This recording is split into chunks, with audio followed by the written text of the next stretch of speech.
The time is 6:30 p.m. and this is being held in the Dunn Municipal Building. I'd like to welcome each of you here tonight. I see we have a lot of interested parties here tonight, and we're glad to have you here as a part of our city government and to express your thoughts and your ideas in just a few minutes. I would like to say, if you have cell phones with you, if you would please silence your cell phones so we won't have interruptions during our meeting. As the meeting starts tonight, I know several of you are here to talk about the K9 dog, and that is not on our agenda, but there is going to be an opportunity for you to speak and share your feelings on that, and we will give you more information on that time period in just a few minutes. Item number 4, we have a public comment period on each regular scheduled meeting that we have, and it allows the public to come before us and talk about things that you have on your mind. And I know there are several people here tonight that want to talk about the K9 dog, and so this is going to be the opportunity to do that. Chief, if you would come up and give us your statement, please.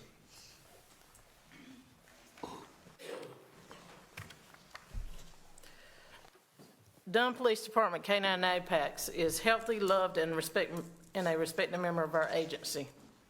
He is currently housed at the City of Dunn Animal Control Facility in a climate-controlled building in his own space away from other animals at the shelter. K9 APAC will begin training with his new handler on Monday, January 29th, 2024. The Dunn Police Department stands by its decision to keep K9 APAC as a member of the police department. This decision was made after consultation with our veterinarian and professional police K9 trainers. It would be an injustice to K9 APAC to retire and not be able to do what he lives to do, which is work and provide a service to the City of Dunn. K9 APAC has made the transition from his previous handler very smoothly and is in great spirits.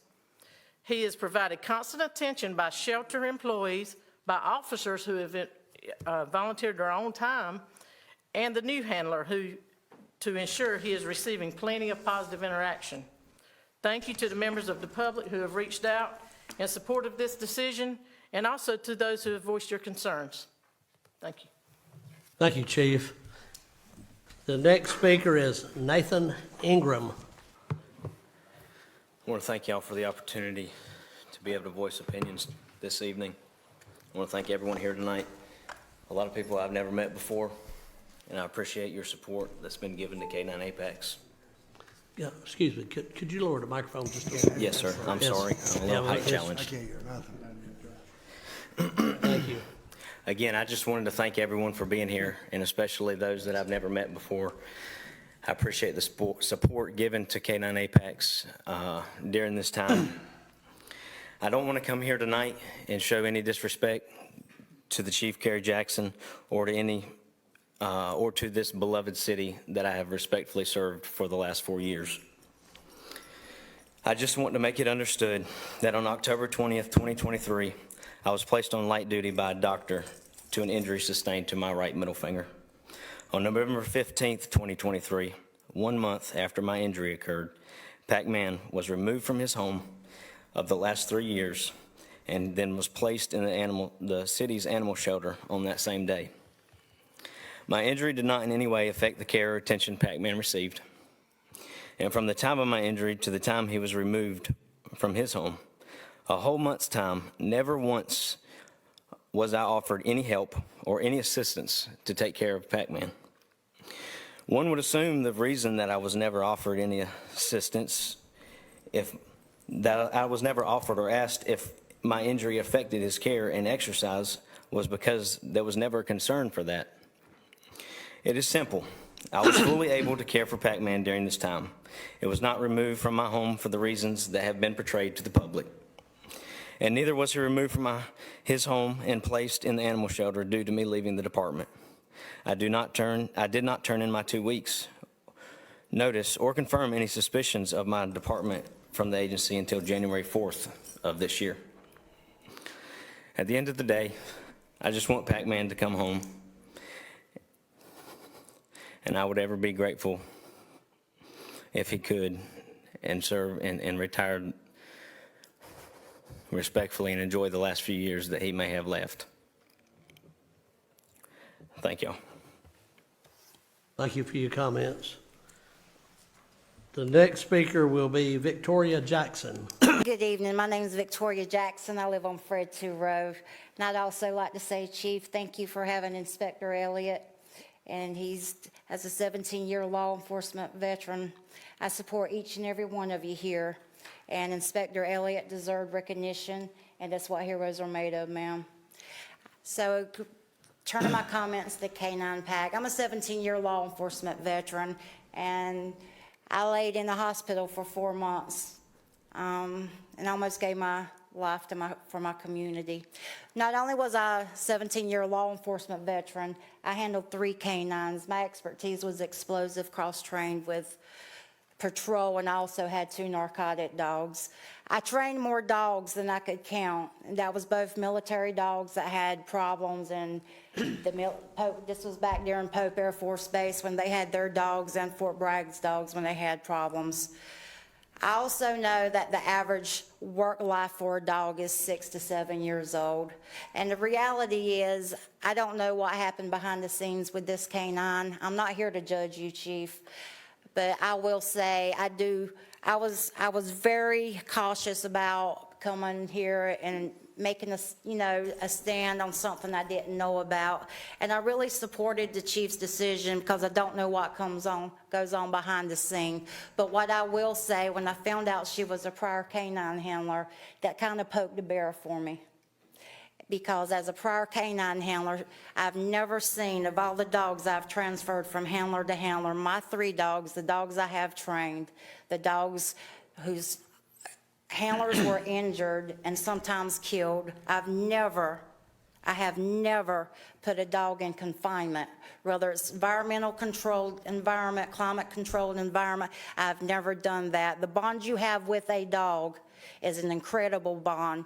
We worked for 30 years in this state, and we walk away after 30 years with injuries, and we carry those injuries with us, and we hope that when we get our pension that we have a quality of life left to enjoy after the service to our community. Every one of these officers, you too, Chief, ma'am, are a service to this community, and I can guarantee you every one of them has stories to tell.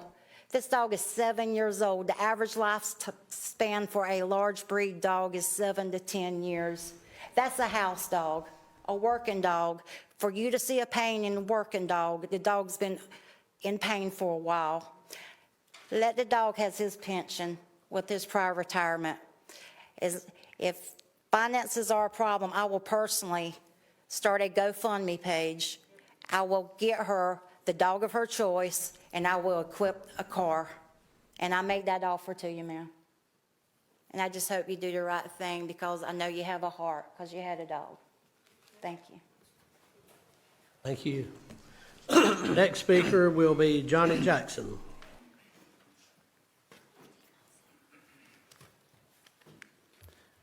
Hey everyone, some of you guys I know, some of you guys are old timers like myself, and you know, I wanted to come up and just say a few words. I brought something with me tonight, and I guess you guys probably don't know what's exactly in this box. In this box lies a hero. This was Carrie's old dog. I picked this up from her house, out of a kennel,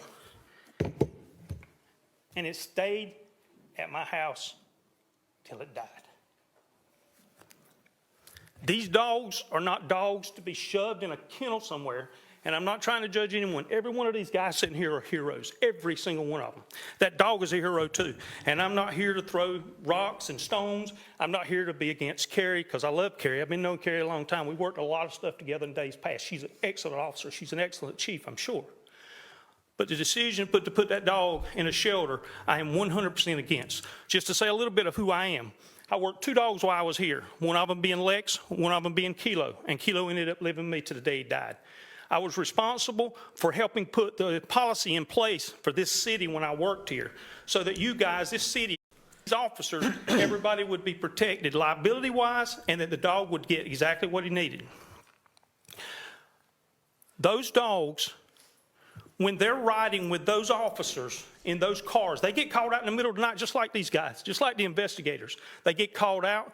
They have PTSD just like these guys do. They carry this stuff with them. And at 7 years old, that dog needs to be retired. It does not need to be moved to another handler. It doesn't need to be stressed out. It's already stressed out. It's in a place by itself, and it's not used to that.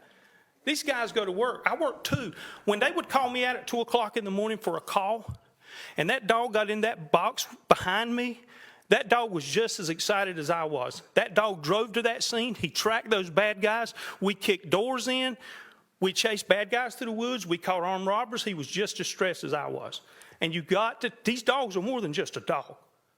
And so I'm not here to point fingers, but I am here. I'm not for Nathan.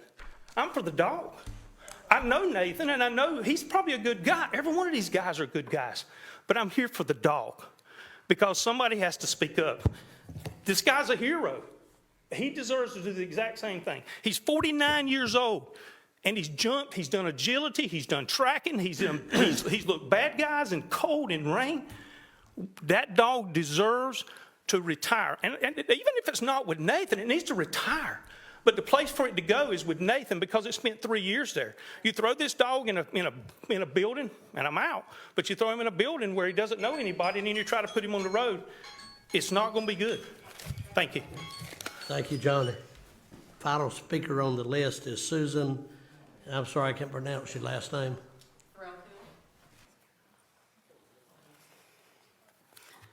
My name is Susan Threlkill. I live at 5919 Ormskirk Drive in Fayetteville, North Carolina. An example as to how far this story has gotten. It's gone up to Virginia. It's gone everywhere. I wanted to start off by saying that I'm very disappointed in the treatment of this police officer. He is on a concrete slab with no bed. He has joint problems. And there's video evidence of it. So they can't back out and say, oh, he has a bed in there. His kennel is about from here to there. He barely can turn around, and he has no bed. Nathan had been working with this dog for 3 years. I'm not going to say that it's his dog. No, it belongs to the city. But he has been willing to pay for this dog, to retire it, and retire it with honors because it deserves it. He has offered to pay for a new high-level dog to replace him. So this is not just a matter of, and then you go to the 7 years. I'm very experienced with animals, and German Shepherds have hip dysplasia, they have joint problems, they have all of that, and he's displaying these problems. And he's on a concrete slab. And it's uncalled for. My question is, what if the chief had to go and lay on a concrete slab for 2.5 months? How would she feel? Okay, she's a member of the police department, but so is this dog. So I'm just curious. How would she feel after 2.5 months on a concrete slab? He has expressed the concerns of Pacman's health issues many times, and they haven't been addressed. Of course, the police officer, the vet representing the police department is going to say he's fine. How about we pay for outside vets to assess this dog to make sure that he is truly okay? I'll pay. I'll pay for a vet to assess this dog to make sure he's okay to go back into service. I guarantee it will the answer will be no. I'm willing to go as high as it takes. I'm willing to go to the governor of the state. So I'm not threatening. I'm just saying you're in for the fight of a lifetime. Because when I get angry, I go to the top, and I'm angry.